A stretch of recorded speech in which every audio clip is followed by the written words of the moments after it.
Both the barn facade thought experiment, Goldman, and Twin Earth, Putnam, construct scenarios in which the signs and elements that normally train the mind to recognize things lose their reliability. Henry, the fictional character from Goldman's story, usually identifies barns through simple cues.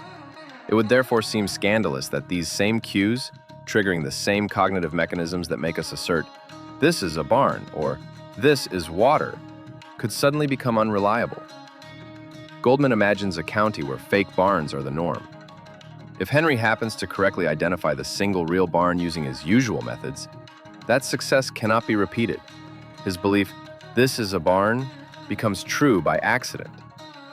The externalist takeaway is that rationality, reliability, and belief content depend on conditions of normality that are external, i.e., being the world unfriendly.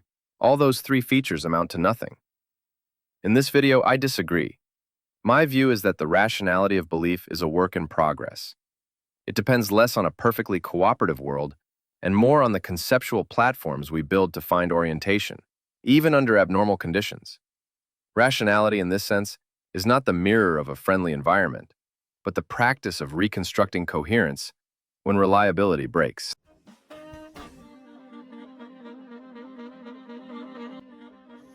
Philosophy, being by temperament incapable of leaving anything alone, has long been occupied with the question of how minds manage to know things other than merely imagine them.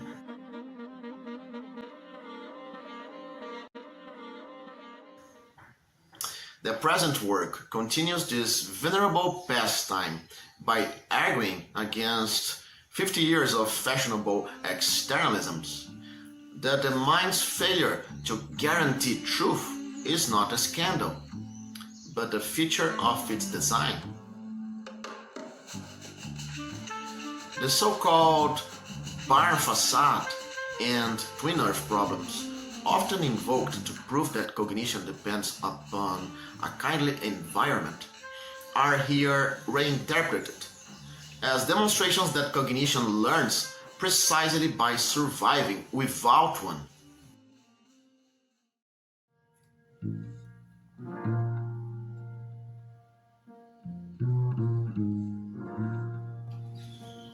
Knowledge on this view is not the miraculous intersection of belief and environment, but the gradual internal enrichment of discrimination, the art of excluding falsehoods by practice rather than by divine architectural planning.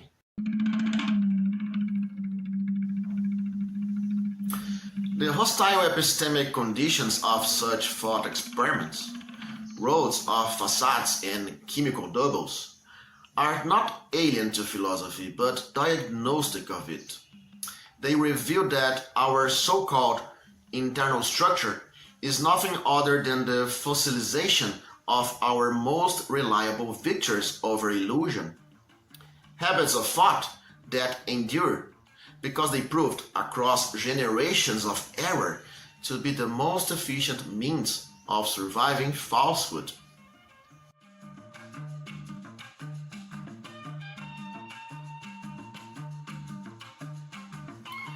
The mind, far from dependent on a cooperative world, is precisely that capacity for defense and reconstruction when the world ceases to cooperate. It knows not by grace but by persistence.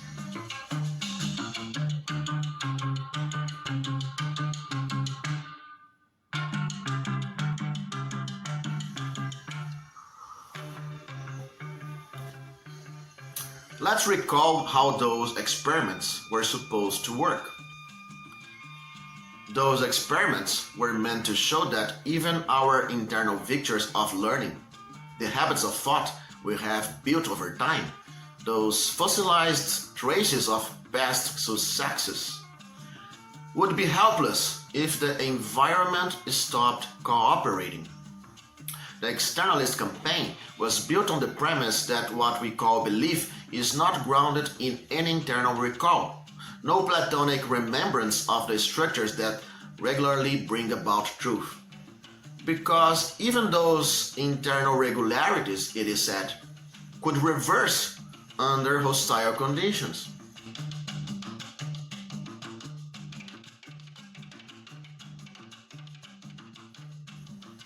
But this, I think, misunderstands the nature of learning itself. What is internalized in thought is not a brittle record of past successes. It is a self-correcting architecture, a system that adapts precisely when the road turns adversarial. The mind does not lose itself when the environment shifts.